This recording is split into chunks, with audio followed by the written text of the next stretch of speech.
As we close out,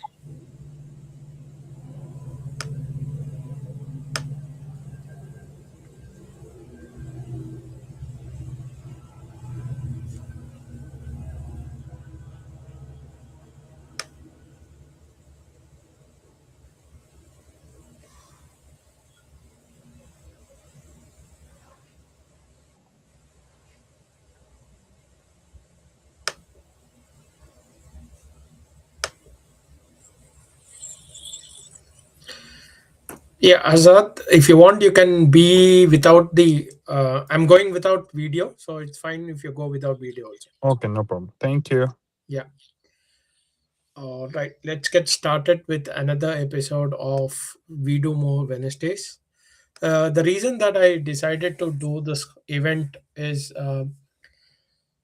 one of the challenges that I see job seekers having is they try very hard to get an interview, and the expectation is they will get 10 or 15 interviews, and then while they do or have 1 or 2 interviews, then they correct those mistakes and then they perfect it. That's not the case since 2024, right?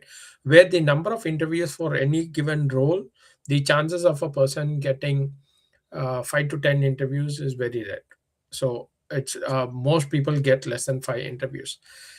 So there is an important need to understand how the interview system works in Canada. What do the hiring managers look for?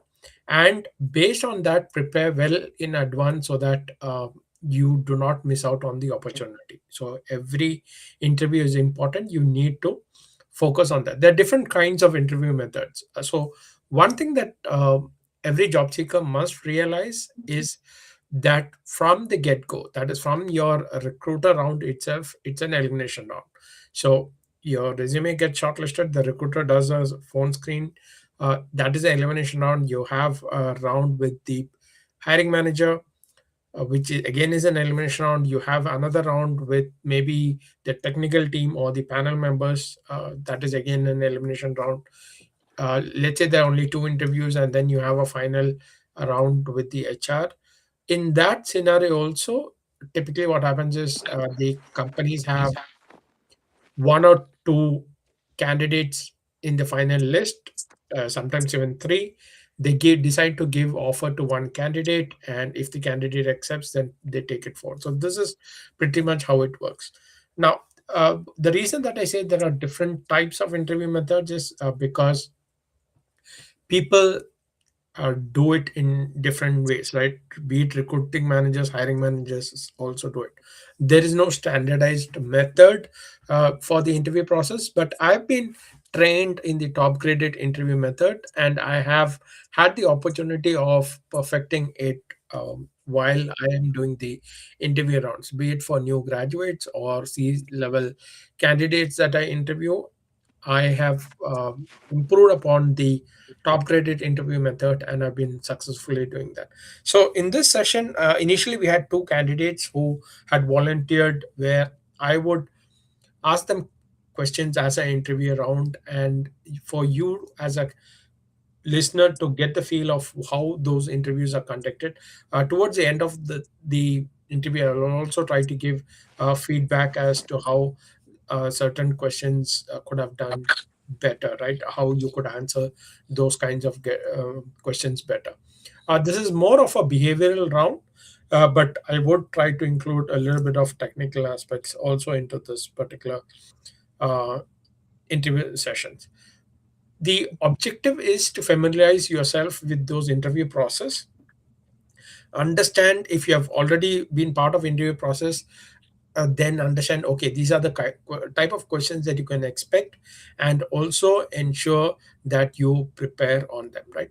One method that I always suggest is, if you have a recruiter as a colleague, friend, or a guide mentor, or you have a peer member whom you can interact with and get a mock interview done before your actual interview. 1 or 2 mock interviews before your actual interview will go a long way in helping you in your interview process. So this has been my strategy when I'm guiding people, job seekers, across all levels, right? If you want to, there are people who have not, they might be 10 15 years in the system, in the sense they've been professional who are working for 10 15 years, but they haven't had an interview in the last 4 5 years. So a lot has changed in terms of the interview process itself, right?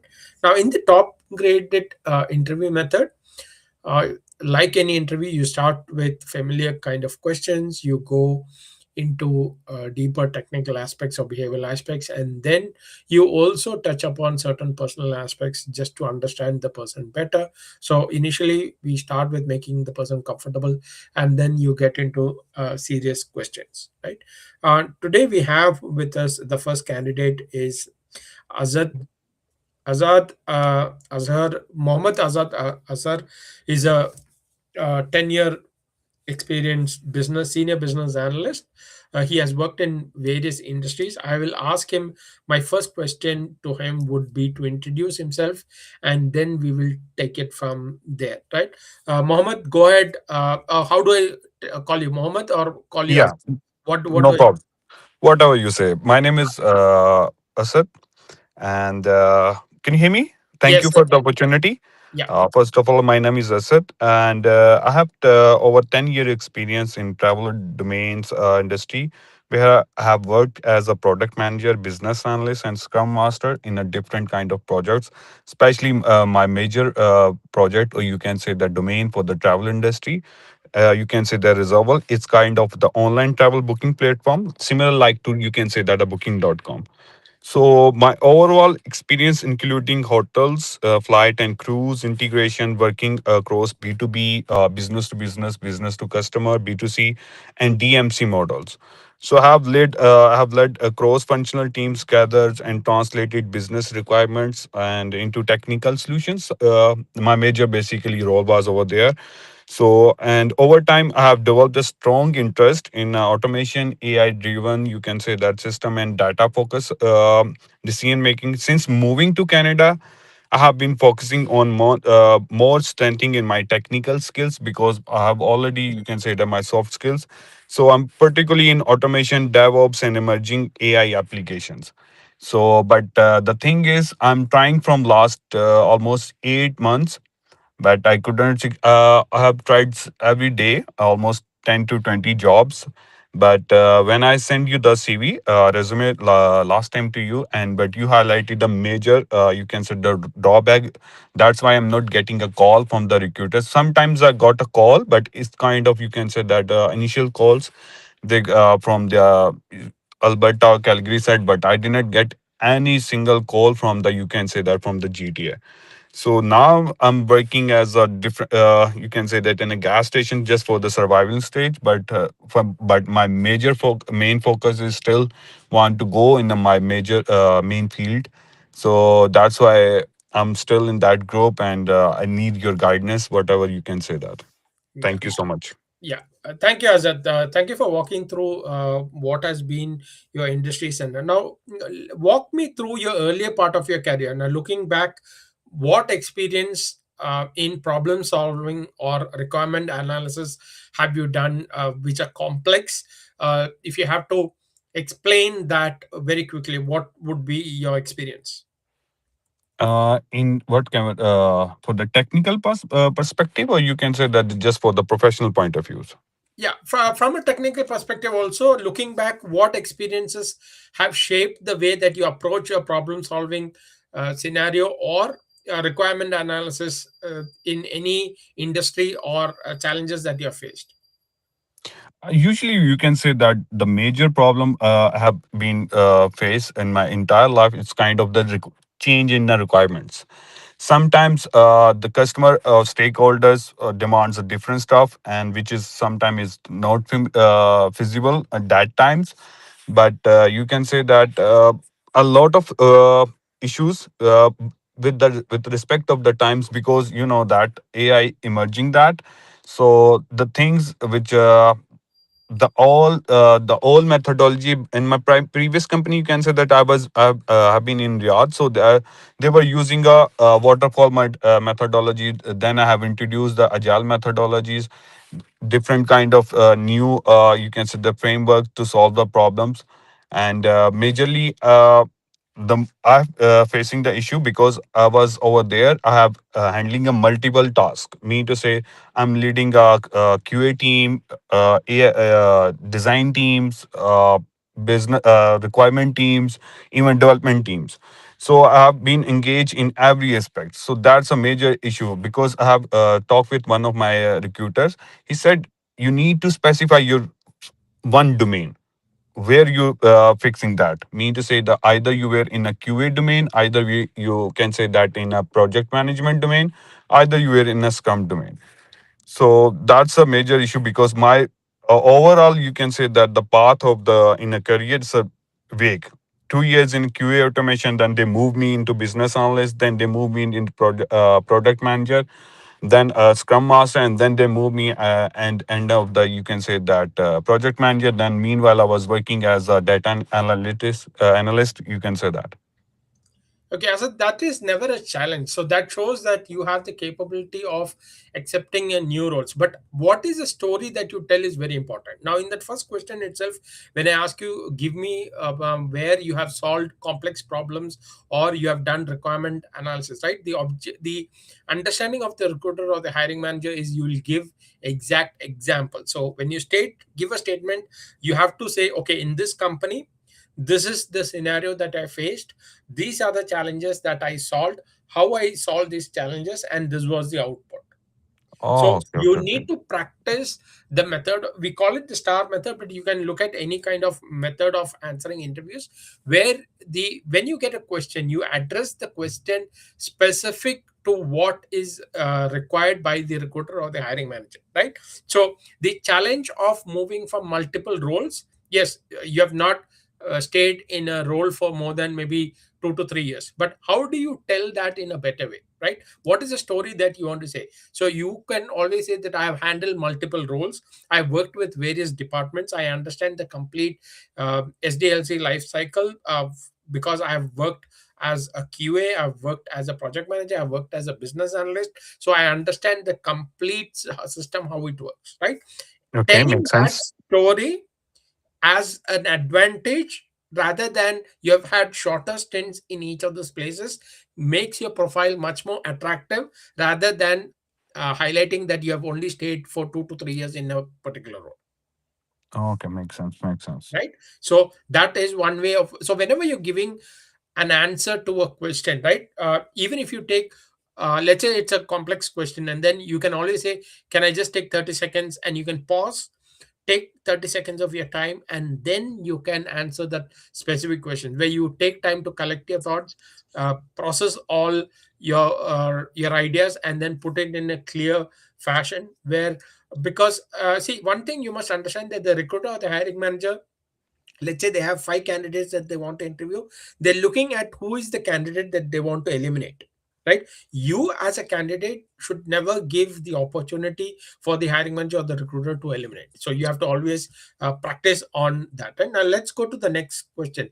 Role by role, now let's say the last two roles, for Hmm. each major role, the earliest last two roles, tell me some significant accomplishments that you have delivered and what made it successful, and what are the learnings from those successes that you would take it to this new role. Okay. So Anna got basically while we're working in a reservoir, so a major problem we face during a hotel API integration. We are booking confirmation. We are not syncing properly with the supply system. So this created a risk. You can say that overbooking and the customer dissatisfaction. You can say that. So that time, as a project manager, you can say that I have worked closely to the tech team. My responsibility was to identify the root cause and ensure the minimal business. You can say that impact. So I coordinated between the supplier technicals team and the developers. So and especially for the, you can say that the API logs, and discover the issue was due to mismatch of booking status mapping or timeout handling, something like that. So we implemented the proper status validation, add retry logic, you can say that, or improve logging for the monitoring.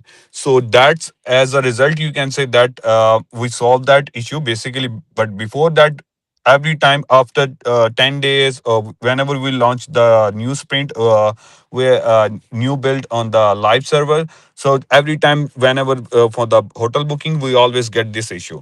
Supplier that, you can say the major supplier, we have a .w and so they always said we did not get any booking for the from the your side, but customer always paid that booking for this one. So so this is the major issue. I have already faced that, and I have fixed this issue, and it's almost, you can say that it's increased our profit 25 to 30%, because our major, you can say that the business revenue from the hotel point of view. Okay. Now, a sub question to that is, you mentioned that you're using APIs. You are trying to find a solution to the problem in terms of booking. The solution, that was it a cloud-based solution, or was it a system solution that was developed? Then it's a cloud based solution. Okay, so it would. So your answer was perfect, but when you're giving that kind of answers, right, it is always good to specify whether it was cloud-based solution or not, and also specify what was a cloud, whether it was an Azure cloud or an Yeah. AWS, right? AWS. Yeah. AWS. So particulars are very important, Mm. because let's say from the recruiter round you go to the hiring manager round, and these questions are asked in the hiring manager round. The hiring manager is an expert who is doing the same work that you have done in the last 10 years. He might be a senior person who has done it for 15, 20 years, right? So he understands everything that you're trying to address. So you need to be more and more technical. You have to give, it shouldn't be vague answers. The answer was right, but it needed more details in terms of what was the cloud system that you're using, what kind of solution were you, and if in case it is possible to explain the actual scenario, in the sense, okay, with this booking, since we were using AWS cloud, this is what we did, right? One or two levels deeper into the Mhm. solution will also help you, right? Okay, got it. Got it. Right. Now, describe a time when critical requirements were unclear, or there was a conflict of issues with the stakeholders, right? How did you decide what direction to take, and what was the impact? Ah,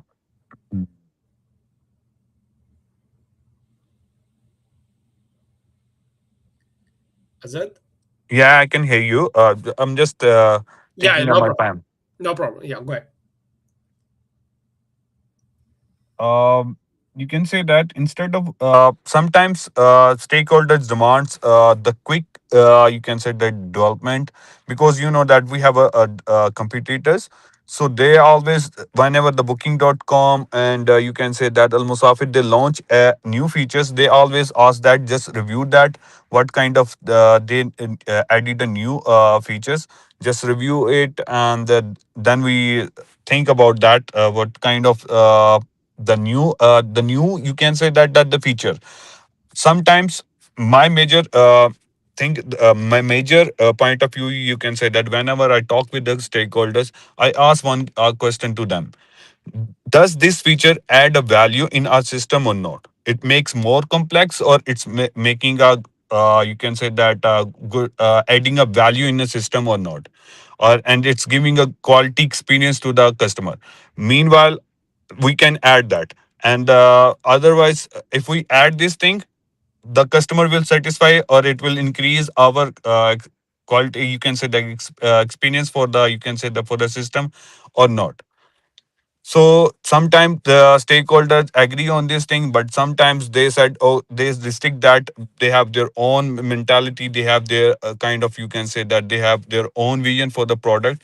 So sometimes we agree on, sometimes we need to give a proper logical answer. But once we agree that, we need to make a proper plan. I write our stories, and you can say that user story point of view, you can say that I create a sprints whatever the task, and divide, and I give a proper timeline to the, you can say that full-fledged timeline, how much time we will take, and on which time we will deliver this feature. Great. So, a sub question to that is, when you are dealing with those kind of stakeholders, right? What are the challenges that you have faced in the sense, or how would you address the challenges? Now, let's say one stakeholder is requesting certain things, and you have a different stakeholder trying to take the project into an opposite direction. What, as a leader or as a person with 10 plus years of experience in as a systems analyst, how would you negotiate those challenges? uh, every stakeholders have valid point, but we that time we need to prioritize the features using, you can say that time I always use a moscotic approach and adjusting a sprint for the planning. I said, okay, you are saying that correctly, but meanwhile we need to prioritize, mean to say which is urgent thing we need to do this thing. Then first, mean to say I will play a sprint, let's suppose have a two stakeholders and they give me four tasks, okay. So I will discuss with my PM and the rest of the team. We will discuss this thing and we will prioritize the features, which is most important and urgent thing. We need to do that, and the less urgent, you can say that, because we need to do those things which is giving a best impact in our system and to give a best quality experience to the customer. So if we do this thing, then after the discussion with the stakeholders, I will discuss with my PM, or you can say the rest of team. Then I will talk at the end of the day, whatever you can say that I will talk them, and I will keep them in a loop while what we are doing right now. So usually they will understand, because if we are giving a logical answer, they will always understand that, because that's most important thing. We are right now we will do this thing, and how we will perform this thing, and on which time we will perform that. So most of the stakeholders, they will agree this on this thing. Okay. Walk me through any complex integration that you have led, any API payment, ERP, CRM, or any data migration. Just give me a brief walkthrough as what you have implemented in terms of integration, and if any challenges that you have faced, and then how did you overcome those challenges? Okay. So before that, you can say that there was a was already discussed that, because for the flight point of view, we will only using you can say that the Amadeus. This is the biggest supplier that time. Amadeus is for the hotel for the flight data, but for the, you can say that the hotel, we were using a different suppliers like .w, GDS, and the different kinds of.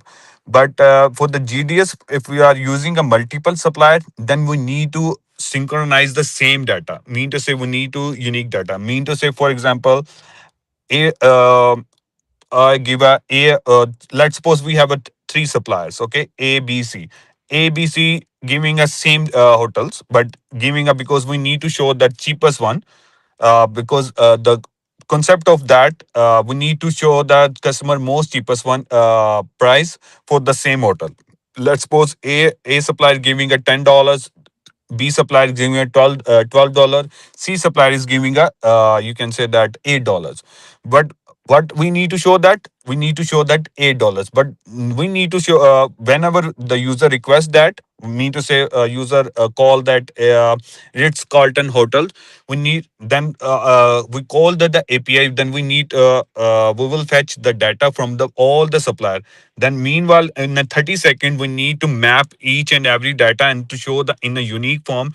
That's a major concern, or you can say the major issue. For this one, we start a mapping. You can say that we map the data first A, B, C from the supplier. Some supplier give an image, some supplier giving a note, some supplier have a just limited data, mean to say the hotel address, kind of the image, or you can say that simple name. But some supplier giving a hotel room images as well, room amenities as well. So that's why we need to create a unique profile for that hotel. So we mapped, we get the gather the all that data, you can say the grab from all data from the all supplier and make a unique profile. But later on, it's creating a more mess for us.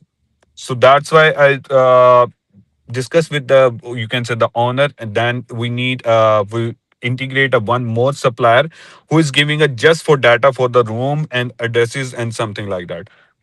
So that's a issue which I faced, because this issue will figure out, because you know that some every supplier is giving a data, but we need to figure out this thing very critically, because some issue, customers saying that we are getting the data because we have almost 2 million hotels. So how can we figure out that which hotel is missing the data, room image is missing? Because sometimes we the QA team, I always ask the QA team, why we are not getting this issue. So they say that we always searching that, we all testing the same hotels, they were using MVP, every approach, you can say that, in UAT models, but they didn't figure out. So that's why we will go for the one more supplier who is giving the same data.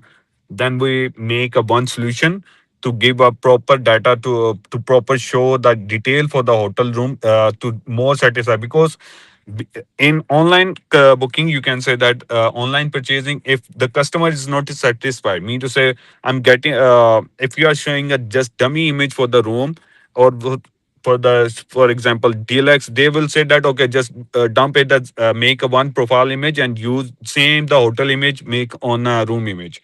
So later on, customer didn't make a booking. So we will figure out this thing while we have a less revenue on the hotel booking, because they search the hotels, they select the hotel, they enter the detail, but on the room detail page, when they were selecting, they always discontinue the booking. So our, you can say that, this thing I figure out from the Hotjar, because I implemented the, you can say, I integrated the third party system, in which they will show the user interaction over that. Yeah, how user are interact with the system. So I figure out mostly videos, they were on the room detail page, they will always left that, because they didn't satisfy, because we were using the same hotel image on a room image, and they were thinking that they were scamming us. So that's a major issue I have been going through in last 2 years. You can say that my major two roles. Okay. So when you're giving long answers, right? Specifically when you're giving in detail about a particular question, it is always best that at the end of the answer that you summarize it in very short also, right? So that Okay. you have given a detailed explanation, great, but it is always good to summarize what is the thing in 2 or 3 lines. Hey, this was what the complex problem was. You can say, just to summarize, this is what the problem was, this is what the things that I did, and this is the output, right? it Okay. makes Okay. it makes it easier, because you have explained in detail the whole thing, but it at the end of the conversation, it makes it easier once you go back and summarize it better, right? Now, Okay. um,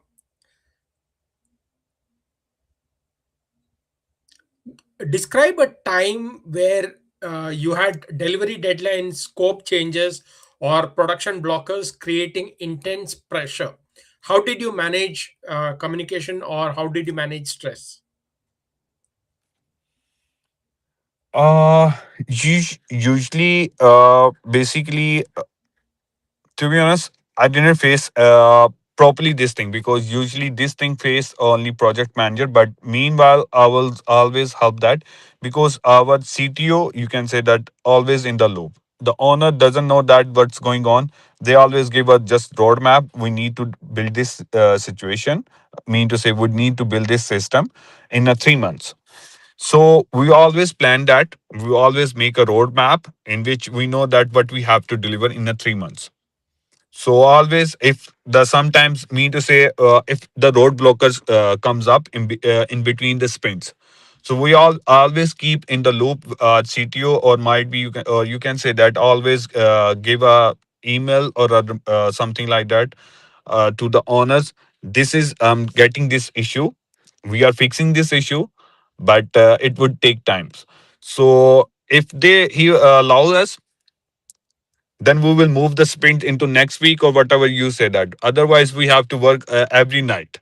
That's all we do. I have been experienced in my life. Either sometimes we do work in 24 hours, and but the job market is, to be honest, be realistic. We don't have a job that times. We don't want to lose our jobs, because if they give a the owner give a time restrict on 3 months time, 2 weeks time, we have to deliver. We don't have any option that either how much we are facing a pressure, how much we are just distracting our social life, doesn't matter. We have to deliver that, and we deliver every time. Yeah, but when you look at quality of work also, right? So when you, let's say there is a pressure based on the client that you have a deadline, you need to put pressure. How would you manage the pressure in the sense, um, let's say you are required to spend additional 2 hours every day on the job because of this deadline, but if you had to manage with the team a particular point in time during those tight schedules, how would you go about doing that? How do you prioritize which task to do immediately, which to push back? Now, okay, let's say I'll give you a situation. Now, let's say deadline is January 30th, and you have only 2 days left. Okay, in this scenario, I I got the answer. Me to say I got the question, to be honest. yeah, So first, being a product manager, or you can say that as a scrum master or a business analyst, I always break down the work. Me to say which is critical, which is non-critical task. Okay, I identify what we absolute we have to deliver. We have no option. What we have, what absolutely we have to deliver this thing, and what we can optimize later.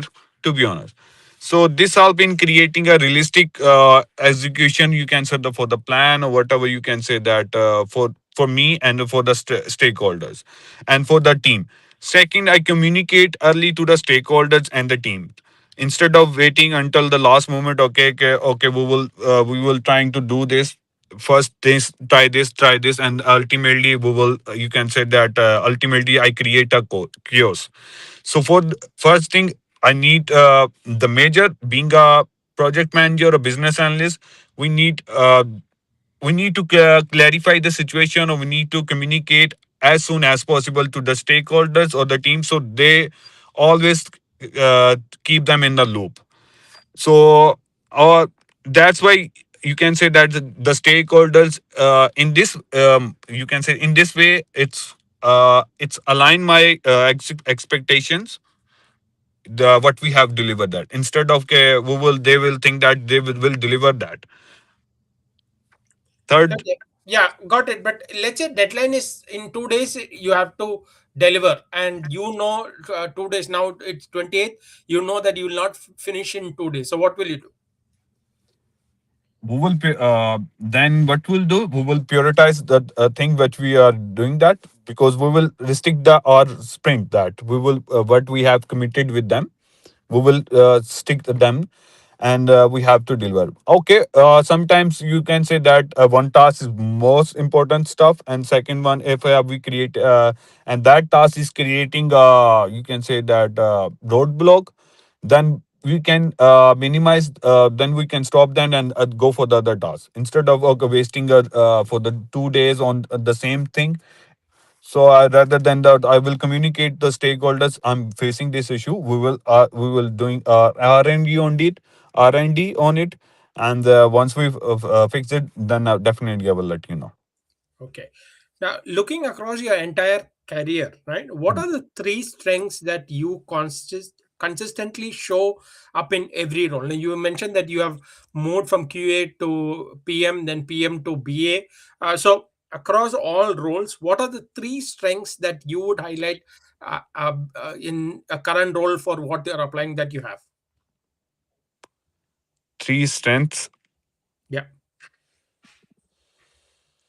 Uh, Basically, in my point, in my job roles, the best thing you can say that the strength, because we need to let the teams. So first thing first, you have a leadership skills. Second thing, you need to be analytical skills. You must have analytical skills. You need to sense that what's important. And third thing, from my point of view, because I have a background for the software engineering, you can say this. I have a So as a BA and the emerging AI technologies, you should be a technical adaptability. Me to say sometime I don't need to be restrict on you can say that uh, Jira or something like that. AI is creating a more technologies, more stuff you need to explore yourself. Second, the first thing first for the leadership, and the second analytical thinking, and third you can say that technical adaptability. Right. Okay. Now we'll wind up the interview session, and then I'll give you a little bit feedback in terms of how you can improve and even if it is a recruiter round. So the recruiter round also, they might ask you a lot of these questions, behavioral questions. They will ask you, they'll put you in situations to see how you respond to a particular scenario. What is your response? So in certain questions, it is not, there is no right or wrong answer, but it is how soon can you think about that particular question and come up with the solution, right? Yeah. And then it is how do you answer that in a step by step process where what you're communicating is very clear. Okay, so those are things that the recruiter, the reason being that you might have a lot of experience in doing those things, but if you have to tell it to another person what you are doing, if you don't communicate that well enough, what happens is then the recruiter is thinking, if I put candidate A in front of the hiring manager and he gets rejected. So one thing you must understand is the recruiter has a limited number of candidates that he or she can present it in front of the hiring manager. So every person that the recruiter has an interview, they cannot present it in front of the hiring manager. Okay, because let's say the recruiter has 10 candidates and has spoken to 10 candidates, the recruiter will not be able to present all these 10 candidates to the hiring manager, right? Okay. The reason being that you have to get the slots of the hiring manager. The recruiter has to prioritize which candidate has the highest chance of getting shortlisted for the interviews. So let's say that it is a mid-level senior role. The hiring managers will give them opportunity to introduce maybe 4 or 5 profiles max. And let's say the recruiter has already spoken to 10, 15 candidates. The recruiter will then shortlist based on the first round of interview who is the right candidates to put it in front of the hiring manager, right? So your role is that even if it is a recruiter round, ensure that all your answers are well prepared, right? One strategy that I always suggest is, let's say you have 10 a list of 10, 15 questions that are commonly asked either by the recruiter or the hiring manager, right? You take down those questions and use your phone to record your responses. Do not ask ChatGPT or any AI tool for the answers. Come up with your own answers, but you record these answers in front of a camera. Okay. Okay, and then when you play the camera or when you play the recording, then you will, when you hear your own voice as to what you're trying to explain, you will get a very clear picture as to, okay, these are things that I'm going too fast, or these are areas that I'm going too deep. The question is a simple question, but I have given too deep of an answer, or where it is required to go too deep, I have just explained in 1 or 2 sentences, right? You will be able to do a self evaluation of how you have done this interview. Now after the session, this link will be available. You can go through this, Azad, in terms of, okay, these are the questions that we asked and these were the responses. You can definitely go through that recording again. But it is a practice that if you do that kind of intervention where you do a self analysis, that will help you in improving the uh, in the interview, right? Because you cannot wait until you get shortlisted to improve your interview process. You have to, it is a continuous process. It's part of the process of your job search. You need to update. The other alternative is, like I mentioned earlier, is to do 1 or 2 mock interviews. Let's say you are connected with a senior business analyst in Canada, 1 or 2 people you have interacted with, and then you ask them, hey, can you do a 15 minutes or 30 minutes mock interview with me? But so what will happen is you will get to know what are the questions that are typically asked in a environment here in Canada, and then you would be able to answer those questions or prepare those questions well in advance. So when the questions comes in an actual interview, you have already prepared for those similar kind of questions, and your responses are more faster, and the clarity of what you are presenting is much more better, right? So that helps you in doing that. It was overall, it was a good response that you gave. You had given detailed um, answers to the questions. I would fine tune it in terms of uh, giving being more step by step when you are giving clarity in terms of the process. When anything that you are explaining as a process, go step by step. This is what you did in step 1, step 2, step 3. And also don't forget to state what was the end outcome of the project solution that you did. Did you complete the project on time? Did you increase revenue? Did you add a new feature? Even if none of the above, even if it is simple thing as you learned something new, highlight those achievements, right? Yeah, towards the end of every answer to the question, it's always good to highlight what has been your achievement in doing that, in any problem solving that you've done, typically in terms of your technical questions, right? The another most important thing is always have one or two questions ready to ask the panel members, right? And if you're asking a questions, don't ask questions that you can easily find out from the company website or about the company. Like, let's say um, they ask you, do you have any questions? And if you say, I want to know what is the project that you're working on, it doesn't make sense. If that answer can be derived from the company website or doing a small search, do not ask those kind of questions. But if it is more complex, as okay, what particular I let's say you read from your research that this particular company has got a new project or a new offer, and you want to know more details of this project, so you can specifically ask, I heard that you got a $100 million project that you're working on. What is this new project about? I would like to know more details about this project. What technology, what are the challenges you are facing? So have at least one or two questions ready also to ask the panel members. That shows how much you are actually interested in this role. Okay. Okay, makes sense. Yeah. All right. Okay. Azad, be on stage. We'll see whether there are any persons in the group who have any questions regarding the interview styles or challenges that they're facing in the interview, or any questions that you want to ask me, Azad. You also can ask me a question. Yeah. So my major question was that that I have a diverse experience in my all career in 10 years or 11-year experience. Yeah. QA automation, project manager, product manager, scrum master, data analyst.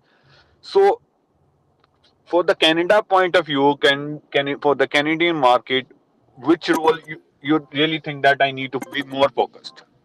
Okay. Now, for a project manager role, typically you would need PMP certification, Okay. right? If you don't have a PMP certification, it's very unlikely that your profile will get shortlisted for a PM role, Okay. right? For QA, if you have you're heavy on automation, that is a good role to start. If you are strong in automation, it is a good role to get entry into. Business analyst, the only challenge is you need to understand the Canadian business environment. Now, let's say you have worked now travel industry, right? You have worked in the Yes. travel, or let's say e-commerce industry. It is good to focus on those industries, do a little research on what are those uh, business aspects of, let's say, travel industry, and how is it different from travel industry in your home country. Understand those terms and concepts that are relevant to Canadian industry. That will help you. You might know all the answers, but how do you put it in a Canadian context? That will help you if you do a little bit of research on that. So your best option is to look at BA or QA roles. Okay. All right. For the I'm just my right now I just want to enter in the market. My major concern is that either I go for the BA, I either go for the you can say that QA. Yes. So I just want to ask you the simple. I just want to you can say realistically you can if you can give me the answer, just go for the QA because I have almost you can say that as a 5 year experience in a QA automation. I have been using over there the multiple framework for the testing point of view for the FPM, for Selenium, then Cypress, everything I have. I've been using over there in a QA automation role. So later on, they moved me on a BA and product manager and their roles. So now I'm in Canada. I just want to enter in the IT markets. So I need to be more specific in one role. Either I need to apply for the QA in a different, make a different resume for the QA. Either make a different resume for the, you can say that for the BA. For I just need to be more specific on one role. So you can even you are the have conducted a more than 1,000 interviews in your entire life. So based on my interview and my you can say that experience, I just want a honest answer. Just give me one field, so I just need to be more work on that field. That's all I know. Yeah, see, I would create one profile for BA and a separate profile for QA. I will create two resumes for that. The QA resume, I would also see. You last QA role was for you was I think 4 or 5 years back, right? In the last Yes. 4 years, QA has changed a lot. So you need to update yourself. You don't need to do any certification, but it would be good to update yourself in terms of what are the tools that are being used in automation right now based on the Canadian environment. Now, let's say banks would be using different tools for automation. They might be using a lot of Python programming for automation. So, what are the tools that specific for the industry that you are approaching? Now, see, airlines industry, they kind of programs that they use, it's completely different from what has been used in the banks, right? So understanding what is your target industry, one, and then what are the specific tools for that industry. And even if you're not actively worked on that right now, it would be good to practice a little on those. Now let's say there's a new technology in the airline industry that has been used in Canada, find out what has been used, and then go do some self courses, go to YouTube, find out what are those gaps in the technology, and then fill the gaps. Then I would do is create a project, try doing those at home, see whether you can practice it well enough that you can, in an interview, the hiring manager will not have a doubt as if you are out of touch of automation QA, Okay. right? So I would have two resumes, one highlighting your existing profile, which highlights your BA. I would definitely have it. I would also have another profile which is more towards the QA side, and I would highlight what are the QA things that I have done in the last recent roles. That I would focus more on the QA in the other resume. So I would have two resumes and then share that according to the role, but I would concentrate only on these two roles. Okay. All Thank you. right. Thank you. Thank you so much. Yeah. That's a major question because you know that being a might be sounding like a desperate guy or whatever, but I just want to go again in my domain. Yes, That's yes, my major focus and that's my major goal. definitely, definitely. Yeah, anybody in the audience who wants to ask a question, the link is shared in the comments. You can come on stage or you can also message. And if you have a specific question, I'll be happy to take the questions. Otherwise, we'll wind this particular session. Hope that you get a glimpse as to what kind of questions come during or even a recruiter round, and how you need to be prepared well in advance to ensure that you do or do not get eliminated even in a recruiter round, right? Because it's elimination round from get go. So you need to ensure that you have enough practice in all those rounds and you are well prepared for the interviews. Asad, you can once you go through the sessions at a later point in time, you would be able to see that okay, this answer question to this answer I did well. These answers I need to improve upon. Right? It's from Definitely. first question. Tell me about yourself and explaining about yourself from that question till the end of the session where you are asking a specific question. Right? There are a lot of areas that you can definitely improve upon. Okay. Yeah. Thank you. Thank you so much for your time and for your guidance. It's really helped for me. Thank you so much. Yeah, Lakwinder Singh has a question. I think it's similar to what Azad you had the situation. How to handle these two resume situation vis-a-vis your LinkedIn profile? So I would not change anything in the LinkedIn. I would keep the LinkedIn profile as it is. I would definitely make two separate resumes and showcase, because LinkedIn is just a validation as to what you have worked for, right? So it's just a validation point. Okay, you have worked in these companies during this period of time. You cannot change your LinkedIn as so every time that you change make a change in your resume. So resume is something that you can make those changes, customize it according to the role, and share it with the recruiter, the hiring manager. I hope I answered that question, Lakwinder sir. All right, if there are no other questions, then we'll wind up for today and we'll meet up next session. Thank you, Asad, for being a volunteer. Hope this Thank helps you you so in much. your job search. Yeah, Take you care. really helped me, to be honest. Yeah, take care. Thank you so much for your time and everything.